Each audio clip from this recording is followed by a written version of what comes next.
And now, it's the Stick Niner Empire Podcast Show with your hosts, Iron Mike Arango, Lucas McLaughlin, and Lucas Ortiz. Make no mistake, the air is thin up here. No time to waste, negative thoughts only create fear. Welcome to the Stick Niner Empire Podcast. As usual, I'm here with Lucas and Luke. Gentlemen, great win this week by the score of 34-3. One of the insights I like to give out, we beat them just about in every facet of the football game, actually every facet. We beat them in total yards by almost double.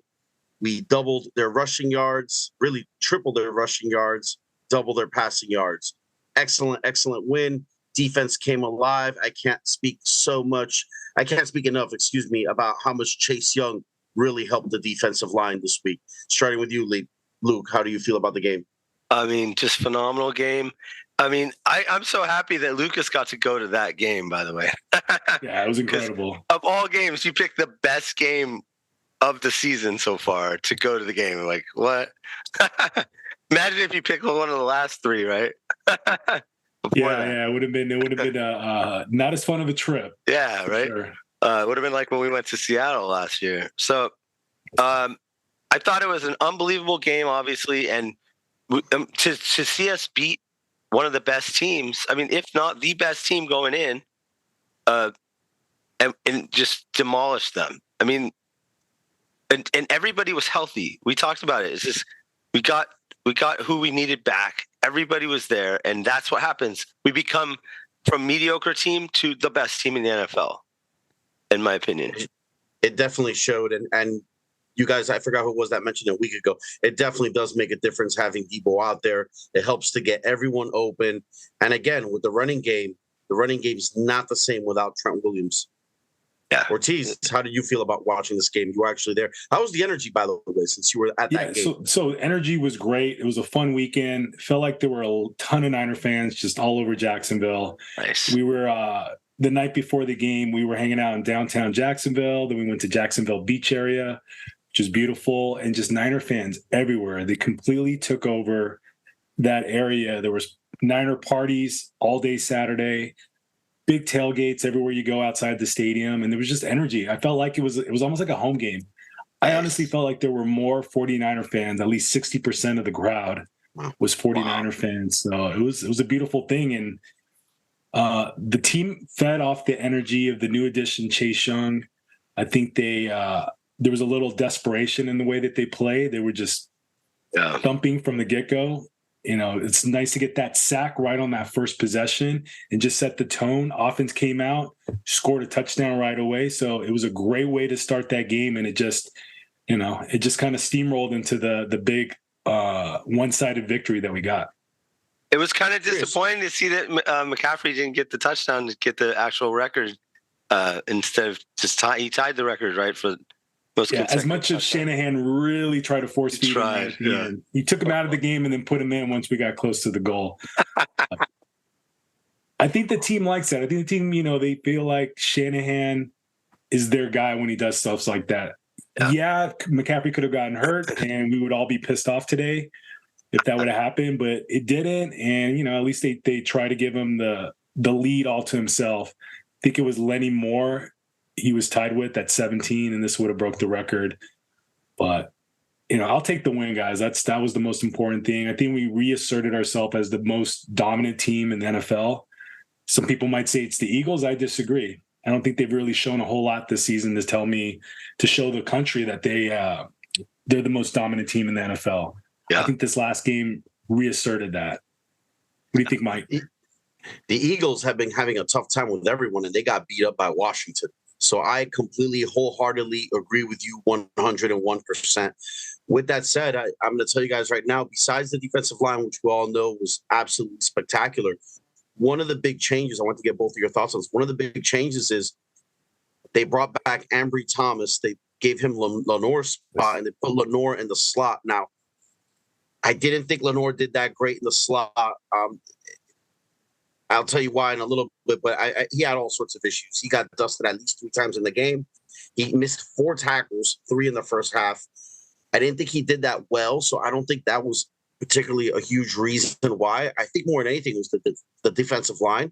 And I do think it helped to have the coach on the sideline where he can feed off the players and actually speak to them and get input from everyone. There was a moment in the game where I saw, Fred Warner talking to him. You see Chase Young talking to him. They could kind of give their input on what's going on. And I think that helped our defensive coordinator a lot. What do you think, Ortiz?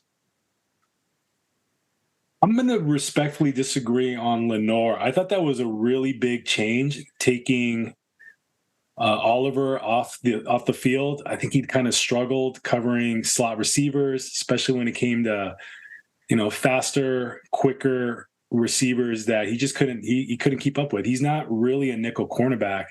He's more like a safety, maybe an undersized linebacker.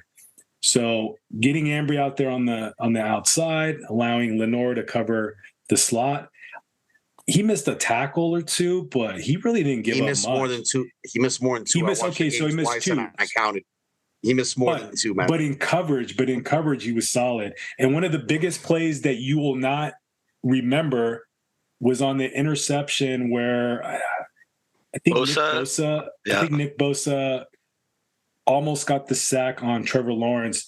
Trevor threw it. It got deflected. And then Hufanga got the interception. But on the backside, what you don't see, what Isaiah Oliver wasn't doing, was doing a really good job of jamming the slot receiver. Lenoir, when you look at the all 22s, you can see that on the backside. He jammed the receiver so well that the option where Trevor Lawrence wanted to throw the ball was never there because the receiver barely got off the line of scrimmage. So Lenoir was doing a much better job, I think, in the nickel, jamming the receivers. He did that 2 or 3 times in the game, but the biggest one was on that interception play. Definitely, I agree with you too, Lucas, on that. Yeah, you got to rewatch the games, and you got to rewatch even the plays where the ball doesn't go to his guy, because that means he's covering him. If they don't go to his guys, that means he's doing his job. And the thing of it is everybody was doing their job to where we had so much more pressure, right? I mean, everything stems from Bosa being able to get to the quarterback now, and they did such a good job up front that, he might not have had the greatest game, Lenoir, but way better than Oliver was doing. And correct. And so in going forward, he'll only improve, I think. And especially when we have the line we have now, there's not going to be as many, he doesn't have to stay in coverage for as long because they're going to get to the quarterback or, cause some kind of disruption. Mm-hmm. He'll improve. I mean, he's a much better cover guy. Sorry, go ahead. I was going to say one of the other big changes in this game was they were coming out in 5 defensive line fronts. And sometimes putting Bosa and Chase Young in the middle, putting them on the guards so that whatever scheme they had to block the outside, double the edge rushers, they couldn't really do that against Bosa and Chase Young if they lined up, on either side of the guards. So that was kind of a cool little, change up. And sometimes they would drop one of the linemen like Chase Young or Eric Armstead into coverage and just be a big guy that was an obstacle to some of those quick routes that Trevor Lawrence wanted to hit. Those quick routes weren't there because we were jamming the receivers on the outside, putting guys in those passing lanes in the middle of the field with the linebacker or some of those defensive linemen, and he couldn't get the ball away in time. This time the rush was able to get there because of the scheme. And I like that from Steve Wilkes. It's a good adjustment, something that they haven't seen. Yep. Yeah, great adjustment. And everyone showed up today on the D-line, guys. Farrell showed up. Hargrave had 1.5 or 1.5 sacks. Yeah, I think he had 1.5. Yeah. I mean, everyone showed up. You couldn't say enough about the defensive line, honestly. Did anyone catch, funny moment in the game, when Lawrence's helmet, his microphone went into the arena? Did you notice that? When he said they don't know what they're doing. Yeah, so he was trying to call a timeout right before the play clock went off, and I think they wound up calling the penalty, delay of game. And because the official didn't hear him attempting to call the timeout, he went up to him. He's like, "You're supposed to be looking at me." And the referee was about to, call the penalty. The microphone was on. Yeah, that was pretty good. And then one of the Niners was like, "They don't know what they're doing." Then someone caught that also. I thought That's awesome. I didn't catch that at all. I'm gonna rewatch. I already watched it too. I still didn't catch it. Yeah. Huh. I mean, I thought that was hysterical. That was a moment for me. I think he had one of the worst games he's ever had as a professional. I mean, if you're a fantasy football guy, I think the guy was like -2 on the day. So definitely not good for your fantasy football team. But Someone the rush responded to that also when he said, Yeah. "Oh, we don't know. They don't know what they're doing." Someone either said, "You don't," or "We don't." There's a big debate over that. But I thought, again, that was just hysterical. Like the cameras are catching stuff. Microphones are catching stuff. Weren't really. Oh yeah, it was great. Fantastic, man. Hey guys, where was this defense? Where was this defense over the last 3 games and during this losing streak? Like, why all of a sudden does it take a 3-game losing streak for us to play like this and play up to our potential? I think Javon Hargrave said in an interview a couple of days after the game, they started reading their own press clippings. They kind of let their guard down, and maybe they were listening to all the media hype and the praise that everybody was giving to them. Like, why does it take this effort, for us to finally, come out and show who we are?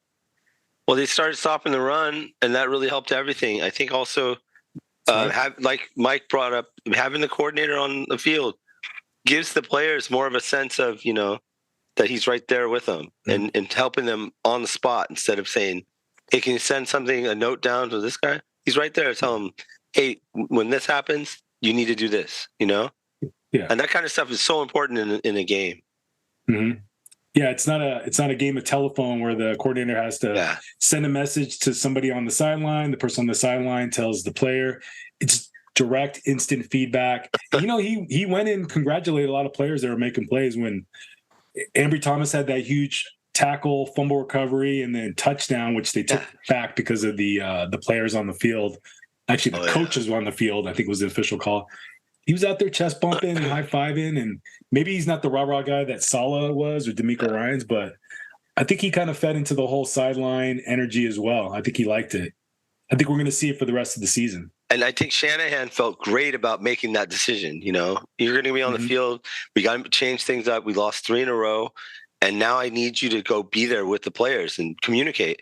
Communication is huge during a game. When the coordinator's up in the booth, it's a little different. So, yeah, I think that's a good thing that's happening. I think all 3 changes that they made in this game, the change at corner or the swipe at corner, whichever way you want to put it,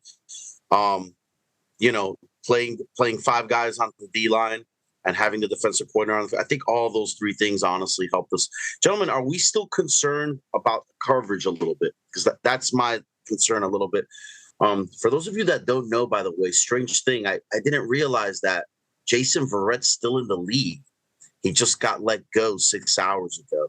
He was on the practice squad of the Texans, which obviously if he never made it to the team, that's not a good sign. And I love the guy. Mm-hmm. He's had a bad series of injuries throughout his career. But I don't think we're going to go after him, but I wouldn't be surprised if we just look at him just for a second. But are we still concerned about the coverage? I know I am. I mean, I'm not as much after this game, but if we were to pick somebody up, an interesting name that was just released off the Patriots is a DB, Jack Jones, who was a 4th-round pick. Played about 5 or 6 years in college at several schools, and the guy's good. He may have some bonehead. Some personality issues, the bonehead. I think he broke some team rules, and this was kind of like his last. He tried to carry, I think, an unsolicited gun into like an airport. Right. That's not really. Yeah, and he may have been late to some meetings. Yeah, just I want to sneak this gun in. I'm not going to use it. About that. Come on, man. If it costs you nothing and it adds to your team, gives you a little more depth in the cornerback. In the cornerback room, then why not? Why not take a flyer on him? He'd be a great pickup. We just he has to clear waivers from everyone else first. Yeah, and that's the key, right? Is depth, and that's the question I have right now about this team is not just the coverage right now, but it's the depth. So if one of these guys goes down, which they're bound to get, there's going to be more injuries. I'm not trying to jinx them. But it's going to be. That's football. It's a brutal sport. People get hurt all the time. It's a matter of when, right? Some of these, especially these corners, they're out there on special teams too. Yeah. It's a lot of work. And I think My main concern would be depth, and that's why I would love to have a Jason Verrett waiting on our practice squad, or Jones. You know, like if we could get someone like that, he's not as injury prone as Verrett. So yeah, definitely need to we need to keep stacking the depth on the team, no matter what. I mean, a 2-year-old's less injury prone than Jason Verrett on the football field. It's sad to say, because I love that guy. He's incredible. Guys, don't forget, we also opened the practice window to return to the team for Sam Womack. He's another nice nickelback. He can play the outside. He's a good coverage guy. And I think his last name is Luter. He was a kid drafted or undrafted. Was probably going to make the team and then got hurt in the preseason. So they're taking a look at him over these. It's one of those guys got hurt on special teams, right? Yeah, early on. I think one of them. Yeah. So maybe that there's your depth. Both guys can play cornerback. I think Luter is better suited maybe towards the outside. Womack better suited to playing the nickel position. So there's just guys, just in case players out a game or two or longer, we have some depth back there. Nice. But I still kind of like the Jack Jones idea. I would love to have him. I would love to have and I'm sure that they will look into it. I like Womack a lot, man. He played really good in the preseason last year. And last year when they started him for those 2 games, he didn't play bad. The reason they took him off the field is he's not really an aggressive tackler at the line. So he's the impression that we get from him early on is that he's a ball hawk, but he's not a great tackler. With the Niners, there's 2 things you have to do or you'll never get on the field. You got to tackle and you got to block. But I can think of a couple guys that weren't very good tacklers. One of them is this guy, Deion Sanders. That was a while back ago. But yeah. He was known for not being able to tackle. He was a finesse. But he didn't care. But he was so fast, it didn't matter. Did you guys remember the play where Christian McCaffrey? Is it Christian McCaffrey? I think it was Christian McCaffrey got an outside toss block, and Trent Williams, welcome back, Trent Williams, by the way. Kind of nice to have him back at left tackle.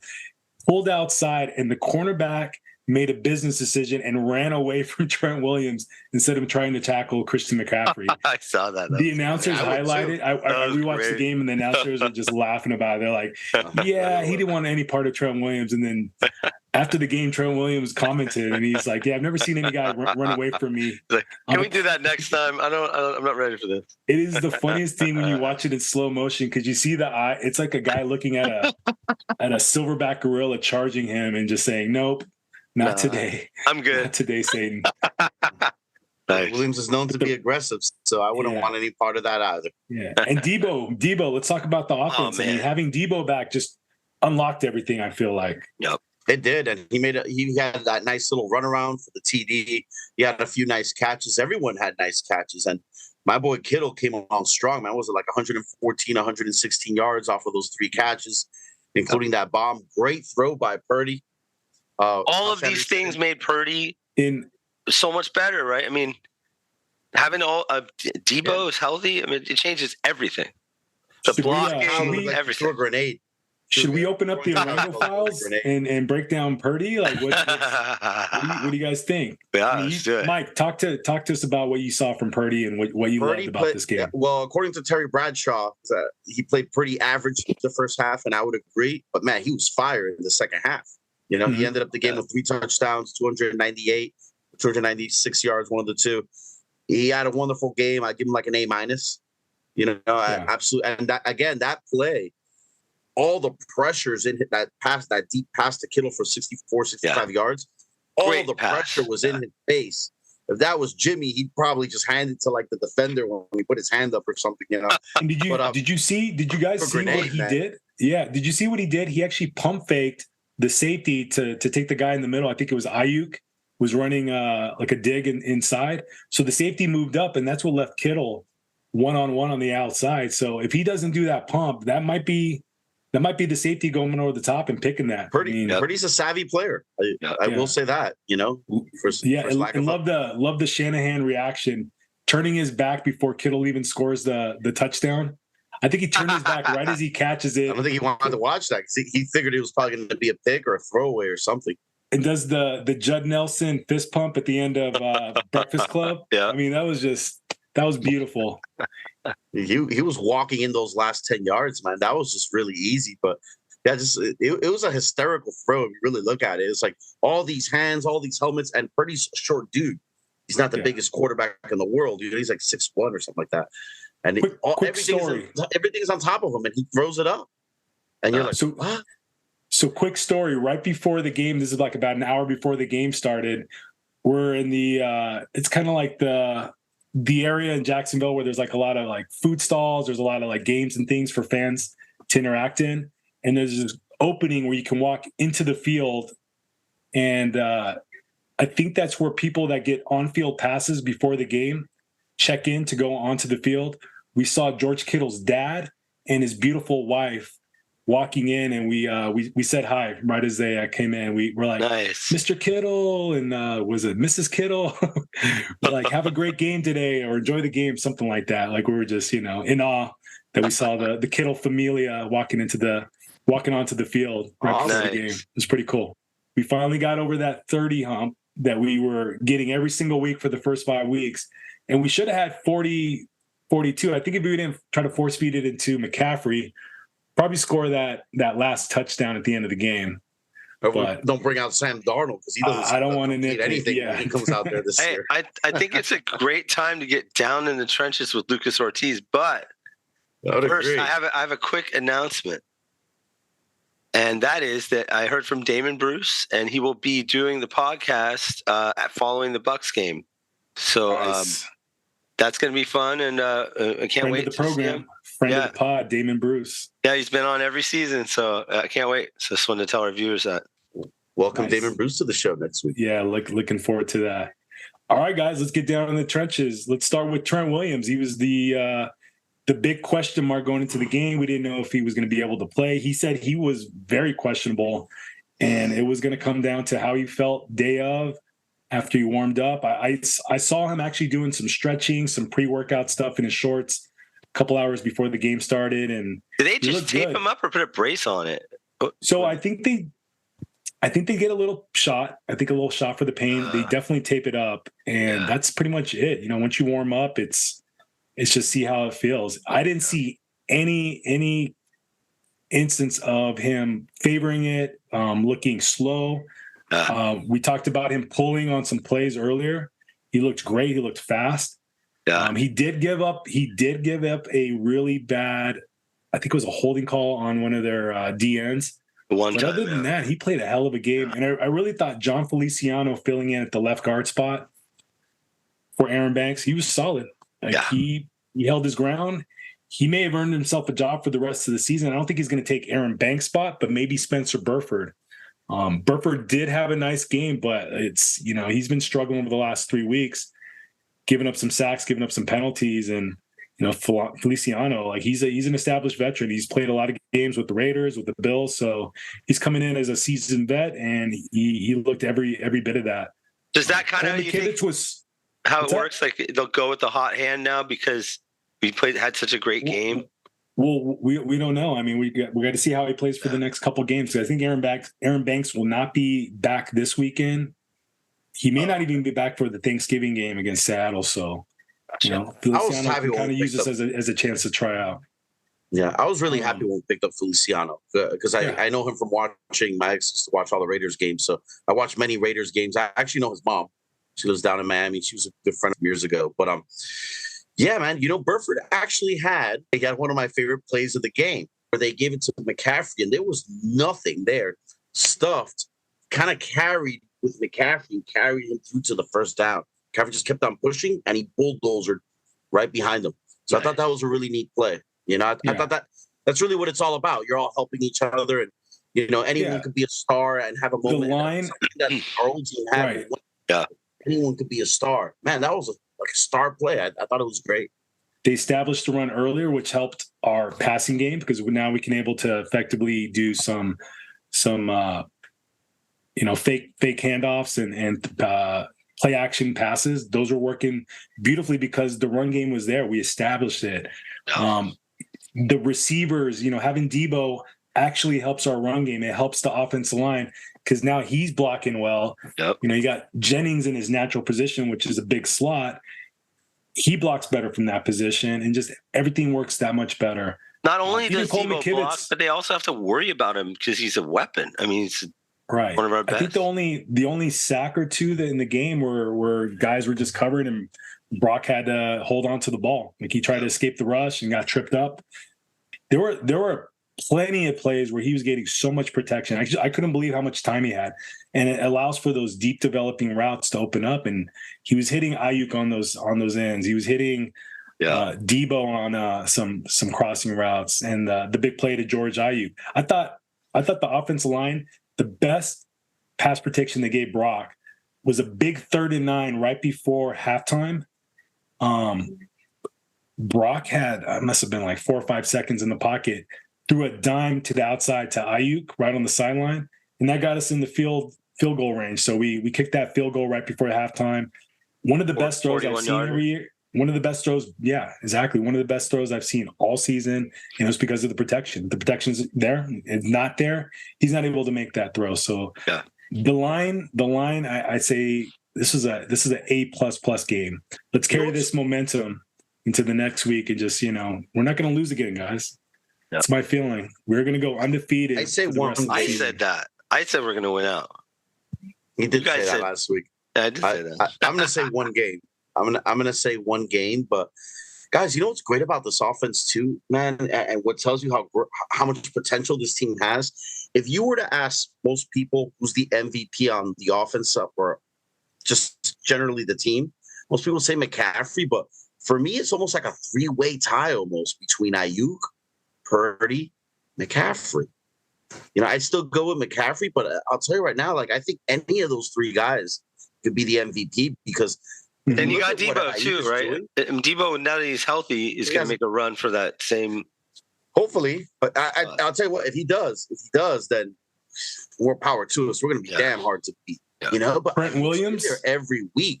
Trent Williams, how bad did our team look without Trent Williams the last couple games? They don't look the same. On offensive line, they don't look the same. That's for sure. Mm-hmm. They can't run the ball the same without him because they like to run toward the left. Out of all those people we just listed, Trent Williams is probably the biggest difference maker. I mean, because without him, it's a totally different line. It's a totally different running game. You can't really run toward the right as much as well. Anywhere near as good. So, when Banks and Williams are together, that's definitely it's a no-brainer.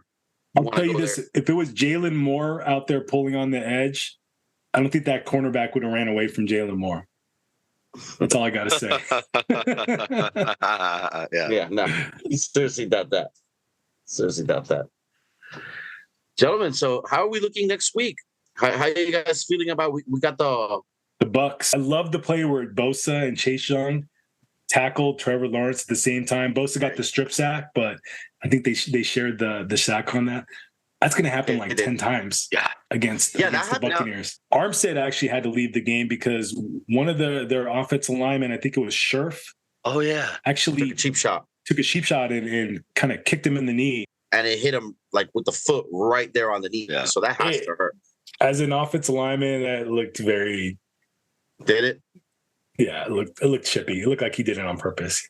He tried to disguise it, but I think he knew exactly what he was doing. I definitely think he was trying to triple. I mean, even if he has a good game, I see him throw him 2-3 picks.